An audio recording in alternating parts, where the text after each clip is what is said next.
So my question is, when you have boundaries with individuals, your personal boundaries, and how or if they differ with boundaries within a marriage. If they differ. Well, before I know anything, let me tell you something that doesn't depend on which one we're talking about. Okay. Okay. Boundary, you will certainly have different kinds of boundaries depending on the context in which you find yourself. Okay, we have different kinds of boundaries with children. We have different kinds of boundaries with people we don't know. We have different kinds of boundaries in marriage. We have different kinds of boundaries at work. And what I mean by kind, though, is the content of the boundary. Okay. But what is always the same in all of those relationships is my boundaries are basically my property line around maintaining self-control, that I am in control of and responsible for my side of any of these relationships. And the way that I influence the relationship is by taking control of my own behavior. So the behavior and the strategy and the content may be different with a kid than a spouse. Okay. But the concept is going to be the same. The concept is, I'll never forget when boundaries came out. And there were some people in the church world that were really, really angry at this book, and because people started saying no to control freaks. A lot of times, authorities or even spouses or whatever, and there was a big time pastor, one of those big time pastors. There's one of those types, and he calls me, and he says, well, I just got to tell you, I don't like this boundaries thing, and it's not good, and I want you to stop teaching it. I don't agree with it. I just don't agree with it. That's what he told me. So the next thing I said was, well, with all due respect, Pastor, you might not agree with the specific content that people have and are expressing their boundaries, but you do agree with boundaries because you just did it with me. You just told me what you don't like and what you won't participate in. So don't tell me the concept is wrong because you just did it. So that's what's true, Laura. So now I'll get off the theoretical and let's go specific of what you mean, how would they be different in a marriage, which certainly they are, than in another relationship. Right. And it might be a little bit more, the consequences or when you do set boundaries. It's just, I know like anger is supposed to be, it's my boundary. I feel anger. I'm supposed to deal with it. How do I deal with it? How do I manage it? Wait a minute. Hold on a second. Hold on. Yeah. Did you say anger is supposed to be a boundary? Well, anger is I'm supposed to manage my own anger, right? Correct. But not with anger. Right. See, But anger is not a tool. Like, it's a bad tool. No. People try to use it as a tool. It's a bad tool. Okay. So you're angry. Right, you're supposed to take control of that and manage it. And what? Right. Anger is a lot of times a response to something that's going wrong. Or like for me, I just think of it like an airplane panel. It's an indicator. It's saying that's right. You're losing altitude. You go. That's really good. So when I'm in a relationship or in my marriage, I'll just take one simple thing that's massively recurring is interruptions. Like when I try to talk to my husband, I get one sentence out, not even the full sentence, and he interrupts and tells me that's not okay, or I know where you're going, or starts telling me his side. Are you still there? Yeah. Okay, sorry, my phone is beeping. I'm not interrupting. It's okay. But he'll interrupt like at this very regular basis, and it's been very, very, very, very hurtful to me. And I feel angry at it. I've tried so many different ways, but like when I try and talk about, well, I've tried talking with counselors on like guidelines for, you know, he doesn't want me to get angry in conversations. He tells the guy I'm not supposed to get loud. I'm not supposed to use, you know, insulting words, anything like that. And my main thing that I want is I don't want him to interrupt. And he's like, nope, that's his boundary. His boundary line is he gets the right to interrupt. So I'm not. And hold on. Go ahead. Go ahead. He can choose to interrupt if he wants to, but that doesn't mean that you have to keep talking. Right, but most of the time it's things that I need to talk to him about. So like the first, I would say 17 years of our marriage, whenever he'd do something and I try to talk to him about it, he would stonewall, complete stonewall. Like, yeah, issues aren't dealt with in our marriage. Yeah, and so have you guys had marriage counseling yet? We tried, and the program the gal we worked with, she had this set up, and he pretty much said he wasn't going to do the setup, and so it all kind of fell apart. And then she's like, I can't work with you guys. Yeah. Okay. Well, certainly when things break down to where two people can't talk to each other, and in this instance, because he won't talk to you in a way that works, then, you know, generally speaking, you've got to stop participating in the dynamic that's not working. Okay. So it's not working for you to continue to talk to him about problems because he's not listening and he keeps interrupting you. Right. So that's not working. Right. Right. Okay. Yeah. So simply stated, that's the first thing. And to begin to have some kinds of, you ask about consequences, some kind of consequences, you know, in that regard, which I'll give you in a second. But the larger thing here is generally when two people can't talk to each other, when one of them's really trying, like you are, then that's when we bring in a third party. And that is true in all of life. You always see it in every contract. It will go to arbitration, or somebody's like, listen, we call in an HR manager, or you call in the boss, or you when two people break down, oftentimes it will not get resolved until a third party comes in and is able to metabolize the conflict and hold each party responsible for their interrupting. See, somebody should be in the room saying, Joe, stop, hold on, she's talking, stop. Okay. Because he won't do that with you because he's got instinct. So I would strongly push for marriage counseling if that one didn't work, and find somebody, but you want somebody that's strong, that cannot allow him to take over the session. Okay, so that's the most important thing I think you can do, especially when stonewalling this and the other's happening. But having said that, what I would do is I would say to him something like, I love you. I want us to be closer. I don't want us to be fighting like we do sometimes or arguing like we do sometimes.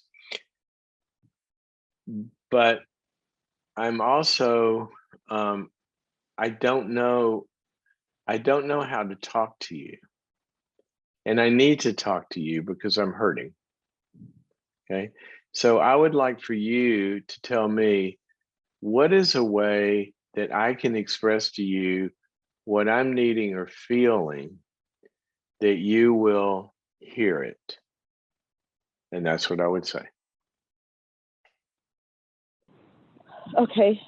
And so, I would want, because it's rare, it happens, but it's not the majority of the time. It's rare that somebody will allow themselves to feel so foolish in saying, nothing, there is no way that you can talk to me because I'm not going to listen to you. If they do that, then they're off the reservation, and that's when other, you know, boundaries and limits come in. When you put the responsibility on the other person to say, well, give me a way that I can give you feedback, then they can be held accountable to, you're doing it their way. And when it breaks down, then you have a cleaner path to have consequences. And then after that, what I would do is, when you're in it, remember I said you don't continue to do what's not working. Okay. Say, look, I want to say something and I want you to not interrupt me. Okay. Now, what would he say to that? would he agree to that and then violate it, He or would would you say, say he would say, well, then he would just tell me that I'm defining things wrong, or I'm lying, or I have twisted thinking, and he's pretty much told me that 90% of what I say is, when we have any conversations, 90% of what I say is wrong. And then the next time I tried to get him to like back down from that, or just like correct that, he's like, well, no, you're just twisted. Your thinking's twisted. okay, then that's awful, and it's extreme, and I would really put some limits down to go to marriage counseling. Can you give me a way to phrase it that's not like, I don't know, controlling? Because everything I say, nothing. I'm controlling. It's just, you're not but I'm being really controlling. not controlling anything. You're not being controlling, and I'm concerned about the amount of pain you're in. This relationship is hurting you, right? The way it's going. Really bad. Do you?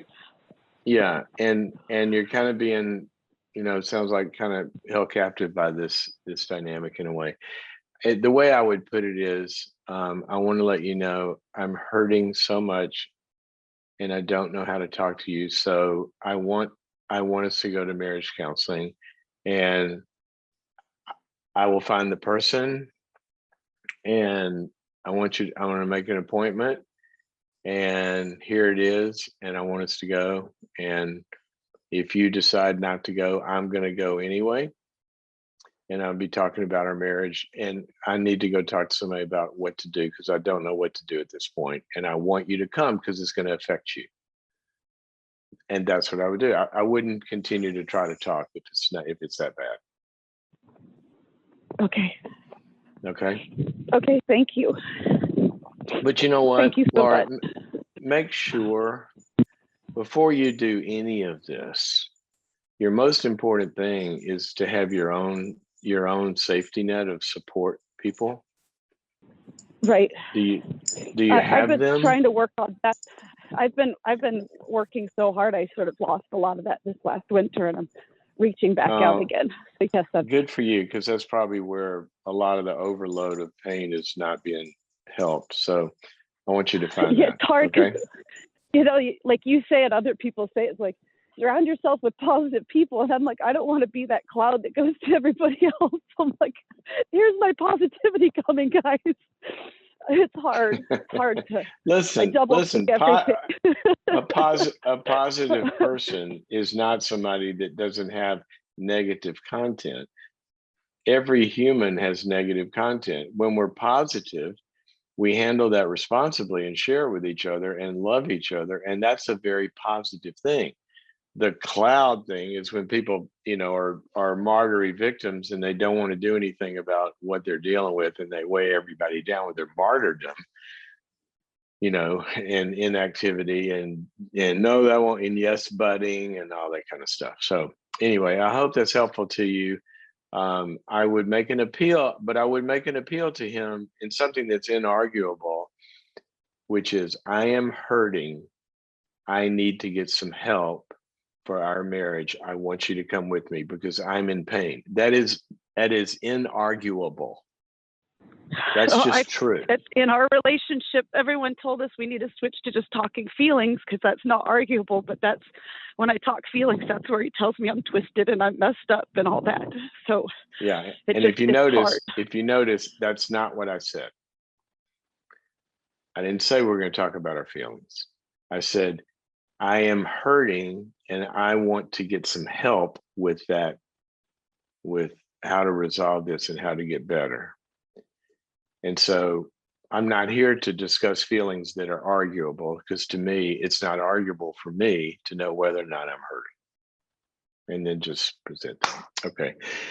Laura, thanks for your call. It is, it's so difficult. It's so difficult when somebody wants to make a relationship better, and the attempts to make it better are attacked. The Bible has a word for that. Psychology has a word for that. Psychiatry has a word for that. And the common street has a word for it. And all the words are different. But one of the ones that I like the best is in the entire book of Proverbs, there's a term used called mocker. If you go to a Bible program, go to BibleHub.com or something, and you put in the word mocker. Sometimes it's rendered fool. And you're going to see a whole list of verses that say exactly what the psychiatric research shows on character disorders. And basically, it falls into these categories. It says, do not confront a mocker lest you incur insults upon yourself. So if you're trying to talk to somebody about a problem and they go ad hominem, where they start to insult you and put you down, then the scripture is clear, as is every other kind of, psychiatry, psychology, human communication, all that. It's untalkable. We're not talking anymore. If you're just insulting me, if you're just calling me names, that's not a conversation. So we stop it. As I told her, don't continue to do what doesn't work. It says, if you confront a mocker, they will hate you for it. People will get angry at you if they're a mocker when you try to give them feedback. Okay. And then it goes on basically to say that the whole thing's just going to continue like it is. And the only thing that actually works with a mocker, which can work, and I've seen a lot of these people. This is why it makes me crazy when I hear this stuff about, somebody told me my husband's a narcissist and there's no hope. So I'm never, no, that's not always true. What doesn't work is trying to do something that doesn't work. Light bulb. How about that? I'm going to stop trying to talk to him. Good, because it doesn't work. But what does work is limits and consequences oftentimes. And when they feel the powerlessness of they're trying to control somebody is not going to work anymore, then for the first time, it can incite a vulnerability in them. And a vulnerability puts somebody in a state of need, and people will operate out of a state of need to come join the party and to maybe come to the light. Not always. This is why interventions work with addicts. How many times somebody's talked to somebody about their drinking or about their drug use? It doesn't work. Save your breath. But when they do an intervention and they tell everybody their experience of being on the other side, which is inarguable, and you got the 10-year-old saying, Dad, 10 games this year, you promised me that you would come. And each time I looked in the stands and you weren't there, and it was because I came home and you were passed out drunk. And then the interventionist says to Dad, we're not here to listen to you. We're here for you to listen to everybody else. And then at the end of that intervention, what they say is, so you have a choice. You can leave the room and go with Dr. Joey here to rehab, or you can agree to go with, sponsor Joey here. He's going to take you to an AA meeting or whatever. You can do that, and we will stay, in relationship with each other. But if you don't, then we can't live with you anymore. Okay, so now you got a limit. And the limit, that's the first time that they're going to feel, oh, this is going to cause me to lose relationship with somebody I love. And that's a powerless, vulnerable feeling that finally gets to vulnerability. And sometimes when they see what they're going to lose, that's what wakes people up. But sometimes people won't even listen to that, and they do end up going their own way. This is God's story of humanity. And so what is amazing to me is people try to, all these, theological debates about how God, almost every story Jesus told to teach theology was about human relationships and human work. So it's like a father that had two sons. And one of them said, heck with you, I'm going to go off on my own. He let him go. And then what happened to the son? The separation from the goodness caused him to get to a vulnerable place where he needed dad again, and he came back. See, this is not rocket science. It's all there right in the book. It's all there in every psychiatric research, all the recovery research, all of the stuff about addicts, that you can't talk to some people. Sometimes they have to come up against you not choosing to participate in their shenanigans anymore. When you don't do that, then sometimes that will bring them back. And I hope that's true.